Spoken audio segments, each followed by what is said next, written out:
Hi అండి. సింపుల్‌గా కొత్తిమీర చికెన్ చేసుకుందామా? సింపుల్ అండి. ఏమీ లేదండి.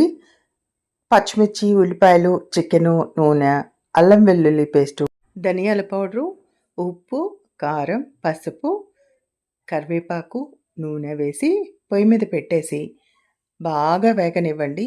బాగా వేగాక చాలా బంచ్ ఆఫ్ కొత్తిమీర వేసి ఒక 5 నిమిషాలు ఉంచండి. అంతేనండి. ఎంతో సింపుల్‌గా కొత్తిమీర చికెన్ రెడీ అవుతుందండి. టేస్టు అద్దిరిపోద్దండి. ఒక్కసారి చేసి చూడండి.